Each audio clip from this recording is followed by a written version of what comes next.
আজ আপনাদের সামনে এমন একটি ভিডিও তুলে ধরব যা আপনাদের অনেকেরই শৈশবের স্মৃতি উস্কে দেবে। যাদের শৈশব গ্রামে গঞ্জে অতিবাহিত হয়েছে বা যাদের এখনও ক্ষীণ যোগসূত্র রয়ে গেছে। আমি এই মুহূর্তে সহযোদ্ধা শ্রীমন্ত মান্ডির বাড়িতে আছি। এটি তার বাড়ির প্রবেশপথ।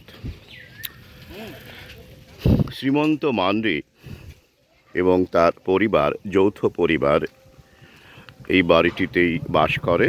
সামনে প্রশস্ত উঠোন দেখছেন, খড়ের গাদা। শ্রীমন্ত পেশায় শিক্ষক, তো স্বাভাবিকভাবেই দেখছেন এই প্রশস্ত আঙিনার মাঝখানে একটি বাসভূমি বানিয়েছে।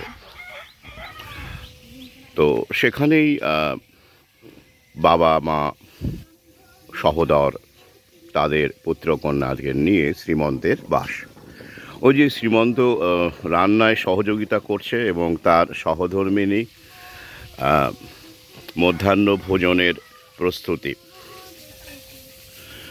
আর এই যে দেখছেন যে মহাকালের প্রক্রিয়ায় আধুনিকতা চলে আসে, আমরা আধুনিক হই, পেশার পরিবর্তন হয়, তবুও এখনও তো সংস্কৃতি, ঐতিহ্য, জীবনযাপনের অভ্যেস রয়ে যায়, পুরোপুরি তো হটানো যায় না। তারই নিদর্শন হিসেবে আমরা দেখতে পাচ্ছি দুটো খাটিয়া। এই খাটিয়াতে আমার শৈশবের দীর্ঘকাল কেটেছে। প্রতিবেশী সাঁওতাল বন্ধু, মাহাতো বন্ধু ডুডু মাহাতো, তার সঙ্গে আমার দীর্ঘ শৈশব কেটেছে। সেই সময়ে শৈশব যদিও দীর্ঘ হয় না, তবুও স্মৃতিটা বোধহয় আজীবন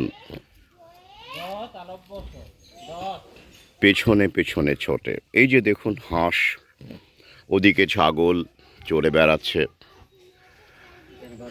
হ্যাঁ ওদিকেও বাঁধা রয়েছে অনেক ছাগল। আমি দেখাবো আপনাদের এক এক করে। তো এই যে মাটির উনুনে এখনও রান্না হয়, এখনও ঐতিহ্য রয়ে গেছে। আধুনিকতা এগিয়ে আসছে, আধুনিকতার গ্রাস বলুন, থাবা বলুন বা অমৃত বলুন, যে যেভাবে ভাবেন দৃষ্টিভঙ্গি। তো এই যে ছাগল সারিবদ্ধ বাঁধা রয়েছে, এখানে সম্ভবত গবাদি পশুর খাবার, তাদের তো বাঁচতে হবে, সেগুলো স্টক করা আছে।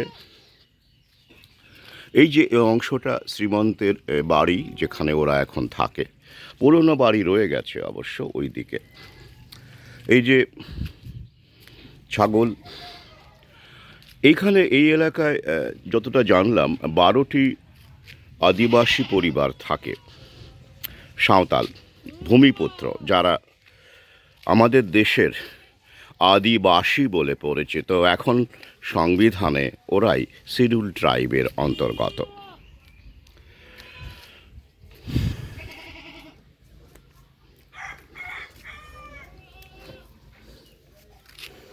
এই যে এদিকটা আরও অনেকটা এলাকা জুড়ে, অনেকটা অংশ জুড়ে ওদের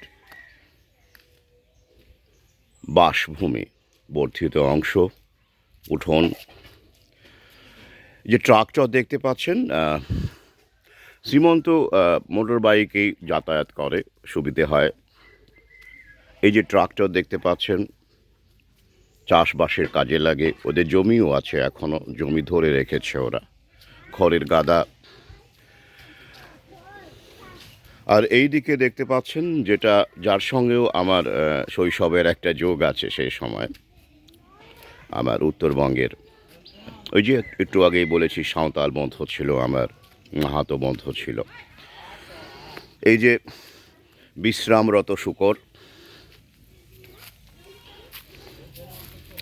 যা খাদ্যবস্তু হিসেবে পর্ক, হ্যাম, বেকন বিভিন্ন রকমভাবে পরিচিত। এরা ছানা, ওই যে দেশি মুরগি এখনও কিন্তু বিলুপ্ত হয়নি, ওই যে চড়ে বেড়াচ্ছে দেখতে পাচ্ছেন দেশি মুরগি। ইনি সাবালক। তো এনার মুখের সামনে যদি ক্যামেরাটা ধরি উনি কি লজ্জা পাবেন? দেখা যাক। না, উনি খুব একটা লজ্জা পাচ্ছেন না।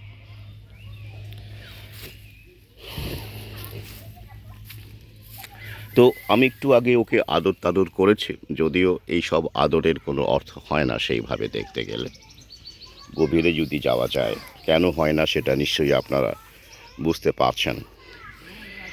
তো খাবার দাবারের ক্ষেত্রেও তো আমরা বলি I love chicken, I love mutton. আবার যখন মানুষের ক্ষেত্রে বলি আই লাভ ইউ, তখনই একটা ভাবনার খোরাক চলে আসে, তাই না বলুন? তো I love mutton, I love chicken, I love fish যখন বলছেন, পাশাপাশি যখন বলছেন I love my sweetheart, I love you, তো এই যে দুটো লাভ শব্দটা খুব বিপজ্জনক না মাঝে মধ্যে? হ্যাঁ, ভাবলে, হ্যাঁ, একটুখানি ভাবলে অসুবিধে কি বলুন তো?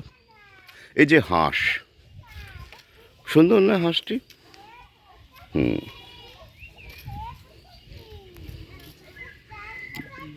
গ্রামে গঞ্জে কিন্তু এখনও হাঁসের মাংস বেশ প্রিয়, যদিও অনেকেই খাওয়া ছেড়ে দিয়েছেন, তবে এখনও কিন্তু অনেক মানুষ হাঁসের মাংস ভোজন করেন। তো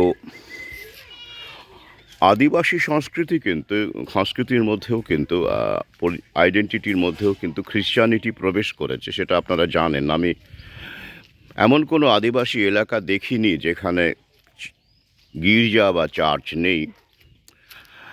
বিভিন্ন প্রলোভনের মাধ্যমে সেটা হাঁস মুরগি দেওয়া হোক বা বিভিন্নভাবে আর্থিক সাহায্য, জানেন তো যে রোমান ক্যাথলিক চার্চ বা চার্চ যদি আমরা সাধারণভাবে বলে থাকি, তাদের আর্থিক ক্ষমতা বা ফান্ডিং করার ক্ষমতা বিপুল।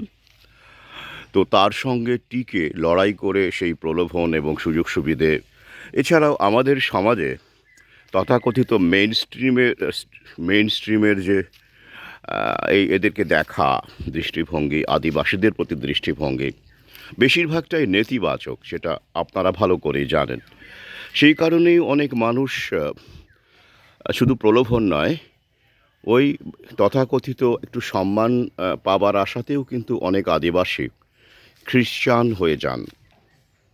সেটাও অনস্বীকার্য, তাকে আপনারা অস্বীকার করতে পারেন না। আমি শবর বলছি এই কবিতাটিতেও, এই শবর যারা আমাদের দেশের ভূমিপুত্র, তো সেই ব্যাপারটা আমি তুলে ধরেছি। কৃষ্ণের সঙ্গে শবরের যে নিবিড় যোগ, যেটা আমরা মহাভারত থেকে জানতে পারি, সেটাকে কি আধুনিক মানুষ, মূল স্রোতের মানুষ, সভ্য ভদ্রলোক বলে যারা পরিচিত, বা তথাকথিত অনেক বাদী যারা রয়েছেন, তারা কি সেইভাবে মেনে চলেন? সেই সম্মানটা কি তারা পায়? পায় না। আমাদের মতো কতিপয় মানুষ, তারাই হয়তো ব্যাপারটা বারবার করে আপনাদের সামনে তুলে ধরে। আপনারাও কেউ কেউ করেন, কিন্তু কোনো কিছুকে তুলে ধরা, সামনে আনা এবং সেটাকে পালন করা, জীবনে প্রয়োগ করা খুব কঠিন কাজ। এই দুটোর মাঝখানে আসমান জমিন ফারাক, তাই নয় কি? তো সেটাই চলে আসছে এবং আধুনিকতার প্রভাবে, ডিজিটাল সংস্কৃতির প্রভাবে, সংস্কৃতি বলবো না, ডিজিটাল মেকানাইজেশনই বলা ভালো, রোবট হওয়ার প্রক্রিয়া, তার মাধ্যমে কিন্তু এটা বেড়ে চলেছে। যাই হোক, আমি শ্রীমন্তের বর্তমান যে বাসভূমি, সেটার অন্দরমহল দেখালাম না, প্রয়োজন মনে করছি না। যেটা মূল জায়গা, ওই যে শ্রীমন্তের বাবা, উনি বসে আছেন, কাজ করছেন, দৈনন্দিন কাজকর্ম চলছে এখানে, শিশুরা ঘোরাঘুরি করছে। ওই যে দেখুন, বুঝতেই পারছেন এটা কি বলুন তো? হ্যাঁ, কাকতাড়ুয়া। তাতে কতটা কাজ হয় সেটা আমি বলতে পারবো না, তবে আশেপাশে এখনো কাক দেখিনি, শুধু হাঁসই দেখতে পাচ্ছি, মুরগি দেখতে পাচ্ছি। এখানে সুন্দর একটা ফুল ফুটে আছে, চোখে পড়ল। এই যে ফুলটি কিন্তু না না না, এটা আমি দূর থেকে বুঝতে পারিনি। এটা হ্যাঁ, এইগুলো আসলে ফুল, ফুলের নাম আপনারা জানেন, কিন্তু এটি তো কৃত্রিম কাগজের বলে মনে হচ্ছে। তো যাই হোক, আমার দৃঢ় বিশ্বাস এই ভিডিওটি আপনাদের স্মৃতি উস্কে দেবে এবং আপনাদের ভালো লাগবে। এই কারণেই ভিডিওটি করলাম। এখন এই পর্যন্তই রাখছি।